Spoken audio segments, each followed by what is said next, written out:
Hello guys, click 150 எப்படி இருக்குது?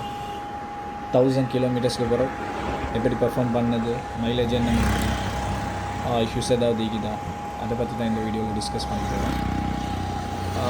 செனாரோ பிராண்டை பற்றி நாங்கள் ஆல்ரெடி ஒரு வீடியோ பண்ணிக்கிறோம். அது ரிலையபிளாக அது இது எல்லாமே ஆல்ரெடி டிஸ்கஸ் பண்ணியாச்சு. சைனாவா அது இது எல்லாம் பண்ணியாச்சு. ஸோ அந்த வீடியோ பார்க்கலாட்டி ஃபஸ்ட்டுக்கு அதை பார்த்துருங்க. இந்த வீடியோவில் ஃபுல் அண்ட் ஃபுல் பைக்கை பற்றி மட்டும்தான், பைக்கோட பர்ஃபார்மன்ஸும். இது ஒரு பைக் ரிவ்யூ மாதிரி தான். 1000 கிலோமீட்டர்ஸில் ரிவ்யூ மாதிரி. 1000 கிலோமீட்டர்ஸில் பெருசாக ஒன்றும் பார்க்கலாட்டியும் இது வரைக்கும் எப்படி இருக்குதுன்னா எங்களுக்கு ஒரு ஐடியா எடுக்கணும். ஸோ அதுக்காக வேண்டி இப்போ ஃப்யூச்சரில் நீங்கள் இந்த பைக் எடுக்க போகிறேன்ற ஒரு ஐடியா இருக்கிறவங்களுக்கு இது யூஸ்ஃபுல் ஆகிடும். இந்த வண்டியை பார்க்க போல் லுக் வந்து எனக்கு பர்சனலாக எனக்கு ரொம்ப பிடிச்சிருக்கு. எனக்கு ரொம்ப பிடிச்சது இந்த ஸ்ரீலங்காவில் இருக்கிற பாப்புலரான பைக்ஸில், ஸ்கூட்டிஸில் ரொம்பவே பிடிச்சது ஏடிவி தான். ஏடிவிக்கு அடுத்ததாக எனக்கு பிடிச்சதுன்னா இதோட ஃபீச்சர்ஸ் பார்த்தீங்கன்னா 150cc liquid cool engine, remote key system, disc brake முனுக்கையும் பினுக்கையும், 14-inch wheels, wide tyres, specially பினுக்க. மற்றது இந்த புதுசாக வர பைக்குகளில் வர ஃபீச்சர்ஸான அந்த ஸ்டாண்டப் போட்ட இன்ஜின் கட் ஆஃப் ஆகுறது, ஐடில் வச்சுக்க போல் வண்டி ஸ்டாப் ஆகுறது ட்ராஃபிக்கில் வச்சு, அதுக்கான ஒன் ஆஃப் பட்டனிக்கு. மற்ற கம்பைன் பிரேக்கிங் சிஸ்டம், அதாவது முனுக்க பிரேக் நெஸ்கினா பினுக்க பிரேக்கும் லைட்டாக ப்ரெஸ் ஆகும், பினுக்க நெஸ்கினா முனுக்கையும் லைட்டாக ப்ரெஸ் ஆகும். ஸோ இந்த மாதிரி ஃபீச்சர்ஸும் இருக்குது. ஃபீச்சர்ஸ் வைஸ் பார்க்க போல் இந்த ப்ரைஸ் ரேஞ்சுக்கு வேறு எந்த பைக்கும் கிட்ட கூட வரையலாம். அது நாங்கள் ஒத்துக்கொண்டு தான் ஆகணும். என்ன தான் ஃபீச்சர்ஸ் இருந்தாலும் பைக் எப்படி ஓட்டுறதுக்கு இருக்குது, எப்படி பர்ஃபார்ம் பண்ணுன்றது தான் ரொம்ப முக்கியம். இந்த வண்டியோட மெயின் ப்ளஸ் பார்த்தீங்கன்னா 150cc இதோட மெயின் ஸ்பீடும் எக்ஸலரேஷன் மெயினாக இந்த ப்ரைஸ்க்கு வேறு எதுவும் கம்பேரே பண்ணலை. ஸ்ரீலங்காவில் இருக்கிறதுலே மிச்சம் பேருக்கு பிடிச்ச இன்டோக் நல்ல எக்ஸலரேஷன் இருந்ததுக்கு அது ஒரு 125cc. அதோட கம்பேர் பண்ண போல் கிட்டையும் வைக்கல. இது ரேஸ் பண்ணோடனே இது பறந்துடும். மற்றது நல்ல ஒரு ஃபன் சஸ்பென்ஷன் ஒன்று இருக்குது. சும்மா பட்டர் மாதிரி சின்ன சின்ன பொட்டோல்ஸ், சின்ன பம்ப்ஸை அது அப்படி தூக்கி வாரிட்டு போகும். ஸோ ஃப்ரண்ட் சஸ்பென்ஷன் வந்து பெரிய ப்ளஸ் உண்டு. ரொம்ப முக்கியமான விஷயம் இதோட 14-inch வீல் சைஸ். சின்ன குழிகள் இருந்தாண்டா டயர் எவ்வளோக்கு பெருசாகிதோ அது வந்து பெருசாக அந்த குழியை இதாகாது. எவ்வளோ சின்னதாகிதோ அந்த குழியில் டங்குன்னு வேறு விழும். ஸோ இதில் வந்து அந்த மாதிரி நிறைய இஷ்யூஸ் வாரதில்லை. ஏன்னா சின்ன டயர் ஈக்கிற ஒரு 10-inch வீல்ஸ் ஈக்கிறது ஓட்டி பார்த்திங்கன்னா இன்டோக்கில் வந்து 12 inches வரும். ஸோ இது வந்து 14 inchesன்றதுனால கொஞ்சம் அந்த சின்ன ஹோல்ஸ் ஈக்க போல் அது வந்து பெருசாக வழி விளங்காத மாதிரி ஓட்டிகிட்டு போயிடும் கணக்கான ஸ்பீடில். மற்றது டயர் சைஸ் கொஞ்சம் பெருசாகிக்கிறதுனால ஒரு கான்ஃபிடென்ட் உண்டு. டேர்ன் பண்ண போல், ரோட்டில் கொஞ்சம் கல் மண்ணிக்க போல், பிரேக் பண்ண போல் ஒரு கான்ஃபிடென்ட் தான். முக்கியமானது அடுத்தது இந்த டிஸ்க் தான். இங்கே ஏபிஎஸ் இல்லை, பட் பிரேக் பண்ண போல் ஒரு நல்ல ஒரு கான்ஃபிடென்ட். சடன் பிரேக்ஸ் அடிக்க போல் ஒரு அடித்த இடத்துல நிற்கிறது.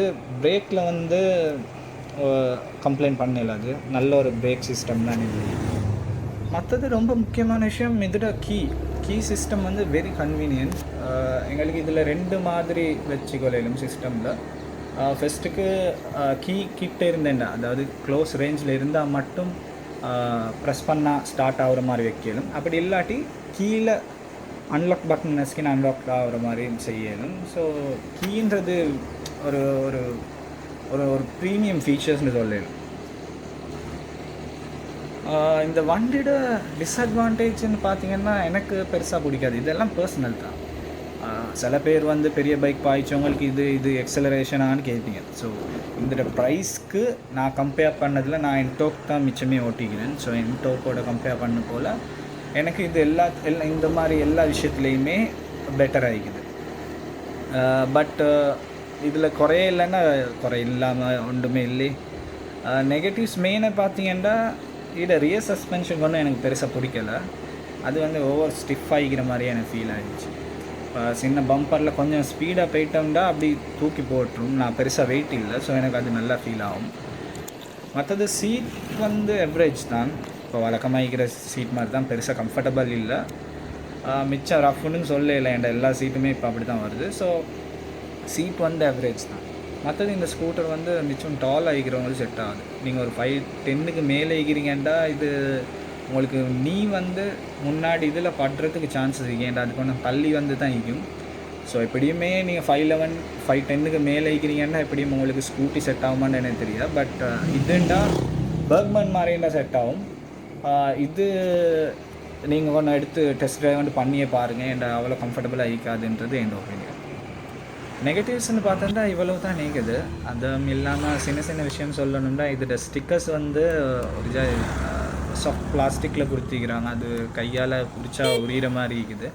ஒரு ஹார்ட் பிளாஸ்டிக் இல்லாட்டி மெட்டலில் கொடுத்திருந்தாங்கன்னா நல்லா இருக்கும். பட் பட்ஜெட் கோஸ்ட் கட் பண்ணணும்னு இதை பண்ணிப்பாங்க. அது ஒரு சின்ன ஒரு மைனர் இஷ்யூ.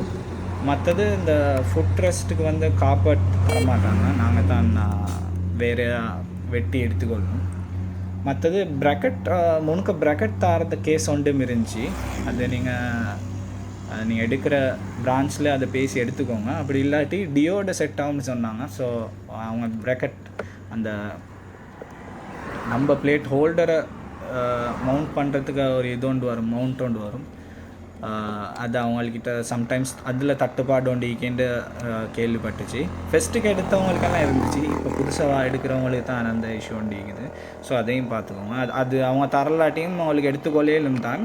பட் இருந்தாலும் ஒரு தெரிஞ்சுக்கொள்ளணுன்றதுக்கான்னு சொல்கிறேன்.